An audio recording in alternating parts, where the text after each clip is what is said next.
चलिए तो नेक्स्ट अपन 25वां प्रश्न करते हैं। और 25वां प्रश्न आपके जो आएगा प्रायिकता टॉपिक में से। और प्रायिकता इतना इजी टॉपिक है कि इसके अंदर हर कोई 4 नंबर है वो ला सकता है। ये 3 नंबर का सवाल है और 1 नंबर आपके आएगा पार्ट अ के अंदर। तो ऐसे करके 4 नंबर है और इजीली ला सकते हैं, क्योंकि इसमें सिर्फ एक सूत्र है और एक ही सूत्र से सभी सवाल आप इजीली कर सकते हैं। और सूत्र भी बहुत सिंपल है, अनुकूल परिणामों की संख्या बटा कुल परिणामों की संख्या। तो कुछ ज्यादा विशेष है नहीं सूत्र में भी। तो चलिए इस प्रश्न को करते हैं, जो कि बार बार पूछा जाता है एग्जाम के अंदर। ये किसी कारण 12 खराब पेन 132 अच्छे पेनों में मिल गए हैं। केवल ये देखकर ये नहीं बताया जा सकता है कि कौन सा पेन खराब है या अच्छा है। ये एक पेन या दृश्य चुना जाता है तो इसके अच्छे होने की क्या प्रायिकता है। आपको पूछा है कि टोटल 12 खराब पेन है और 132 है वो अच्छे पेन है, और ये मिक्सअप हो गए हैं। इनमें से अपन को अच्छे पेन है वो निकालने हैं। तो अच्छे पेन निकालने की प्रायिकता आपको पूछा है, तो इसको कैसे करेंगे देखिए। सबसे पहले लिखने है आपको खराब पेन की संख्या। तो यहाँ लिख लेते हैं अपन, यहाँ खराब पेन की संख्या। अब खराब पेन की संख्या कितनी है टोटल देखिए 12, तो 12 लिख लो। फिर अच्छे पेन कितने टोटल, तो अच्छे पेनों की संख्या लिख लेते हैं। अच्छे पेन की संख्या, अच्छे पेन है वो 132 है, तो 132। 12 खराब पेन हो गए, 132 अच्छे पेन है, तो ये दोनों मिक्सअप हो गए, यानी कुल पेन कितने हो गए, कुल पेन 132 और 12 मिलके कितने होंगे 144। और ये तो अपन ने जो प्रश्न को देख के लिखा है। अब यहाँ पूछा है मुझे कि इसके अच्छे पेन होने की क्या प्रायिकता है, यानी उसमें से अपन को बिना देखे ऐसे समझ सकते हो कि आंख बंद करके अपन को पेन का चुनाव करना है। तो अच्छे पेन होने की प्रायिकता कैसे निकालेंगे। तो अच्छे पेन होने की प्रायिकता है आपको लिखना क्या है कि अच्छे की प्रायिकता, ये अपन को पूछा है तो निकाल लेते हैं, बराबर अनुकूल परिणामों की संख्या बट्टा कुल परिणामों की संख्या। था यहाँ ऊपर लिखना है आपको अनुकूल परिणामों की संख्या बट्टा कुल परिणामों की संख्या। अब ये सूत्र आपको अच्छे ढंग से समझना है और इस सूत्र को हर सवाल के अंदर इस्तेमाल करना है। बाकी इसके अंदर कुछ नहीं है। अनुकूल परिणामों की संख्या बट्टा कुल परिणामों की संख्या। अनुकूल परिणाम का मतलब जिसके बारे में आपको पूछा गया है प्रायिकता निकालने का, और कुल परिणाम यानी जितना भी आपके पास कुल परिणाम होते हैं वो आपको नीचे लिखने। यहाँ पे जैसे क्या हो रहा है कि अच्छे पेन होने की प्रायिकता पूछा है, तो अनुकूल परिणाम यानी फेवरेबल कितने हुए, अच्छे पेन कितने 132, तो ऊपर आ जाएगा आपके 132। और कुल परिणाम यानी कुल पेनों की संख्या कितनी है 144, तो आ जाएगा नीचे 144। अब ये लिखने के बाद में आपको देखना है कि यदि भिन्न है वो सरल होती है तो करना है, और नहीं तो ये आंसर ऐसा का ऐसा भी छोड़ के आ सकते हैं। परंतु यहाँ पे देखिए इजीली 12 का भाग जा रहा है ऊपर नीचे, तो 12 का भाग दे देंगे तो आपके आंसर है वो क्या आ जाएगा। देखिए यहाँ 12 का भाग जा रहा है 11 बार ऊपर और नीचे जाएगा 12 बार, यानी 11/12 इसका अंतिम आंसर होगा। नेक्स्ट प्रश्न करते हैं अपन ताशों से संबंधित। और ताशों के प्रश्न बहुत इजी होते हैं, परंतु ताशों के बारे में अपन को जानकारी न होने के कारण ये प्रश्न छोड़ के आ जाते हैं और या फिर गलत करके आ जाते हैं। तो बहुत ही आपको सिंपल सा प्रश्न दे दिया जाता है। देखिए क्या है इसके अंदर कि 52 पत्तों की अच्छी प्रकार से फेंटी गई एक गड्डी में से एक पत्ता निकाला जाता है। निम्नलिखित को प्राप्त करने की प्रायिकता ज्ञात कीजिए। पहला प्रश्न पूछा है लाल रंग का गुलाम, दूसरा पूछा है लाल रंग का पत्ता, तीसरा पूछा है ईंट की बेगम। अब आपको पता ही नहीं है कि गुलाम कितने होते हैं, बेगम कितनी होती है, कौन कौन से कलर होते हैं, तो ये प्रश्न का जवाब आपके लिए देना मुश्किल हो जाएगा। इसलिए आपको क्या करना पड़ेगा, ताश के बारे में पूरी जानकारी लेना पड़ेगा। और इसके बारे में मैंने पूरा एक वीडियो बनाया हुआ है अच्छे ढंग से, जिसमें मैंने प्रैक्टिकली सभी ताश को लेके उस वीडियो के अंदर बताया कि इस ढंग का गुलाम होता है, ये बेगम, ये बादशाह, इस ढंग के पूरे चित्र सहित उसको आपको समझाया है। तो उस वीडियो को जरूर देखना, तो आपको ताशों से संबंधित है वो बिल्कुल कंसेप्ट क्लियर हो जाएगा और ये बिल्कुल सवाल है वो गलत नहीं होगा। मैं यहाँ पे इस प्रश्न को सीधा ही कर रहा हूँ देखिए यहाँ पे कि 52 पत्तों की एक गड्डी है, इसमें से आपको निकालना लाल रंग का गुलाम। और सूत्र भी मैंने एक बार बता दिया, यहाँ बार बार आपको लिख के आपका टाइम वेस्ट नहीं करूंगा, सीधा मैं बताऊंगा। आपको प्रश्न करने से पहले हमेशा सूत्र लिखोगे, उसके बाद में उत्तर दूंगे तो पूरे नंबर मिलेंगे। इसलिए आपको अनुकूल परिणामों की संख्या बटा कुल परिणामों की संख्या, ये आपको अच्छे ढंग से सूत्र है वो याद रखना है। अब सबसे पहले इसका जवाब देता हूं मैं, लाल रंग का गुलाम। तो यहाँ पहले प्रश्न को हल करता हूं कि लाल रंग का गुलाम प्राप्त करने की प्रायिकता, इस ढंग से लिखना है, लाल रंग का गुलाम प्राप्त करने की प्रायिकता। अब आपको पता लगाना है कि 52 पत्तों की गड्डी में लाल रंग के गुलाम कितने हैं। अब देखिए जो गुलाम होते हैं वो टोटल कितने होते हैं, 52 पत्तों में 4, और इसके अंदर लाल रंग के कितने होंगे, 2, क्योंकि पूरे 52 पत्तों की जो गड्डी है उसके अंदर 2 कलर होते हैं, एक तो लाल और एक काला। तो 26 पत्ते तो हुए लाल के और 26 पत्ते हुए काले के। तो इस ढंग से जो लाल रंग के गुलाम होंगे वो कितने हो जाएंगे, 2। तो अनुकूल परिणाम कितने हो गए, 2, और कुल परिणाम तो हमेशा फिक्स रहेगा 52, तो आ जाएगा नीचे 52। तो इस ढंग से जब इसको सरल करेंगे तो 2 का भाग 52 के अंदर जाएगा कितनी बार, 26 बार, तो 1/24, ये इसका आंसर हो गया। अब देखिए कितना इजी है, परंतु आपको पता ही नहीं है कि लाल रंग के गुलाम कितने हैं, तो आप आंसर ही नहीं दे सकते। नेक्स्ट प्रश्न है, लाल रंग का पत्ता। तो यहां लिखना है, लाल रंग का पत्ता प्राप्त करने की प्रायिकता। अब लाल रंग का पत्ता प्राप्त करने की प्रायिकता, अब देखिए टोटल अभी मैंने बताया कि टोटल 2 कलर होते हैं, एक तो काला और एक लाल। 26 पत्ते लाल के होते हैं और 26 पत्ते काले होते हैं। तो यहाँ पे लाल रंग के पत्ते टोटल कितने हो जाएंगे, 26। तो ऊपर लिखेंगे 26 और नीचे आ जाएगा 52, और 26 का भाग 52 के अंदर जाएगा 2 बार, तो आ जाएगा 1/2, ये इसका आंसर। नेक्स्ट प्रश्न है, ईंट की बेगम। तो इजीली आप लिख सकते हैं वही कि ईंट की बेगम आने की प्रायिकता या प्राप्त होने की प्रायिकता, कोई भी लिख सकते हैं आप। ईंट की बेगम आने की प्रायिकता,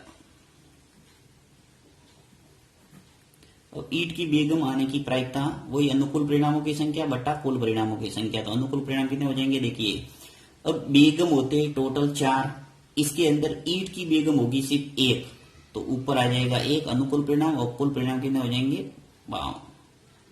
तो इस प्रकार से 1/52 इसका क्या होगा, आंसर। 2 पासों को फेंकने पर कुल संभावित परिणाम लिख लेते हैं अपन, कुल संभावित परिणाम, यानी 2 पासों को जब एक साथ फेंका जाता है तो क्या क्या आ सकता है वो अपन लिखते हैं। अब जैसे देखिए, सबसे पहले मान लो एक पासे को मैंने फेंका तो उस पे आया 1, फिर दूसरे पासे को फेंका तो उस पे भी क्या आ गया 1, फिर मान लो पहले पासे पर 1 आया और दूसरे पे क्या आ गया 2, फिर पहले पासे पे 1 आया और दूसरे पे आ गया मान लो 3, फिर पहले पासे पर 1 और दूसरे पासे पर 4।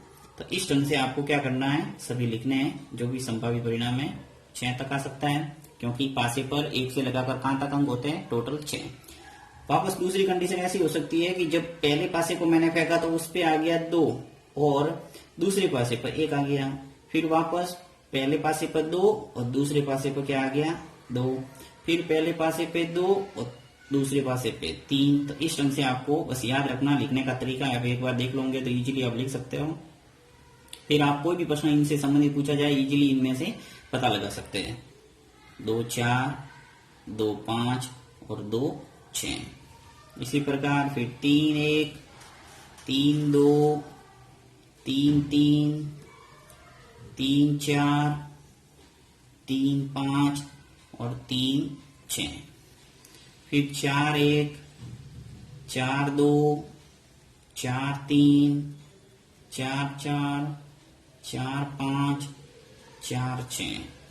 फिर 5 1, 5 2, 5 3, 5 4, 5 5 और 5 और 6 तक जाना है, क्योंकि देखिए यहाँ पर भी ऐसे भी पहले पासे पे भी 6 अंक होते हैं और दूसरे पासे पे भी 6 अंक होंगे, इसलिए 6 इंटू 6 करना आपको।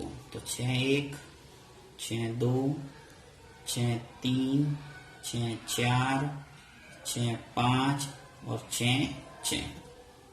इस ढंग से अपन ने सभी जो कुल कंडीशन हो सकती है वो सभी लिख ली।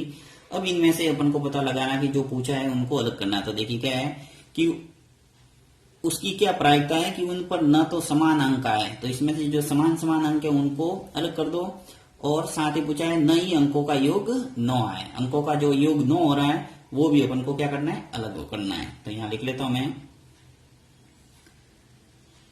समान अंक तथा अंकों का योग 9 होने वाले परिणाम कौन कौन से हैं वो लिखते हैं अपन। कौन कौन से है देखिए, सबसे पहले समान अंक वाले देखते हैं, 1 1, फिर 2 2, फिर 3 3, यहाँ पे देखिए 3 3, 2 2, फिर 4 4, 5 5 और 6 6।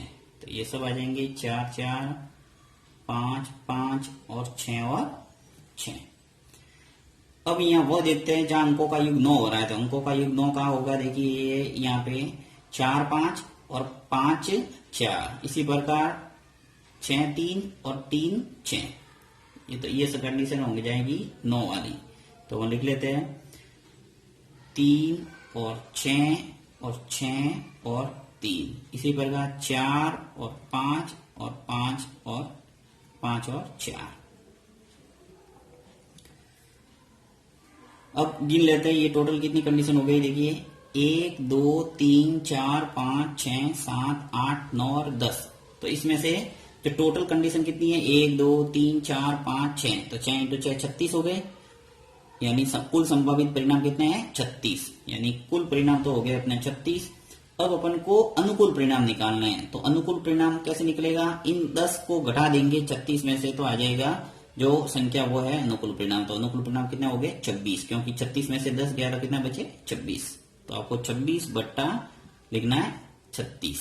तो इस ढंग से यहाँ पे मैं निकाल देता हूं, सीधा मैं प्रायिकता लिखता हूं, अभिष्ट प्रायिकता। अभिष्ट प्रायिकता देखिए, अनुकूल परिणाम हो गए टोटल ऊपर 26 और कुल परिणाम कितने हैं 36। अब यहाँ इजीली कट रहा है, आधा आधा कर दो, 26 के आधे हो गए 13 और 36 के आधे हो गए 18। 13 बटा 18 इसका क्या हो गया आंसर। अधिक एक बार फिर बता देता हूँ 26 कैसे आया। समान अंक अपन को लाना नहीं है और अंकों का योग 9 लाना नहीं है, तो ऐसे परिणाम कितने हो गए टोटल 10। तो मैंने क्या किया, जो टोटल परिणाम थे ये 36, इसमें से 10 घटा दिया, यानी 36 में से 10 घटाया तो क्या आ गया 26। ये हो गए अपने पास अनुकूल परिणाम।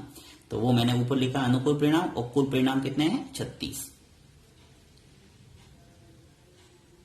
नेक्स्ट प्रश्न है 25वां कि नीरज और धीरज मित्र हैं, उनकी जन्म दिवस की प्रायिकता ज्ञात कीजिए जब जन्म दिवस भिन्न भिन्न हो, जब जन्म दिवस समान हो।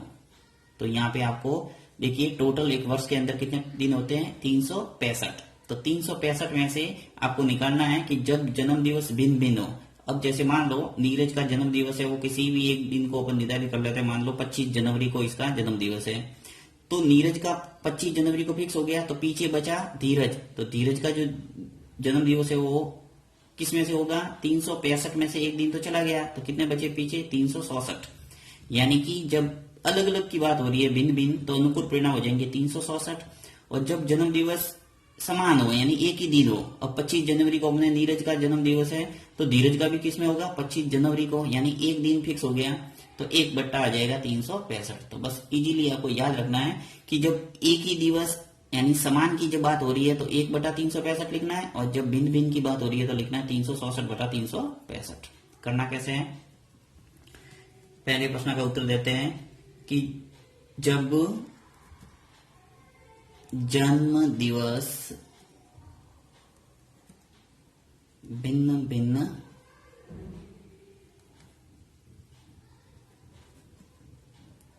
हो उसकी प्रायिकता, या फिर आप ऐसे भी लिख सकते हैं कि जन्म दिवस भिन्न भिन्न होने की प्रायिकता, कोई भी लिख सकते हैं। अब अनुकूल परिणामों की संख्या बटा कुल परिणामों की संख्या, तो अनुकूल परिणाम जब भिन्न भिन्न की बात हो रही है तो 366 बटा 365। सबको बताया कि पूरे वर्ष के अंदर कितने दिन होते हैं, टोटल 365।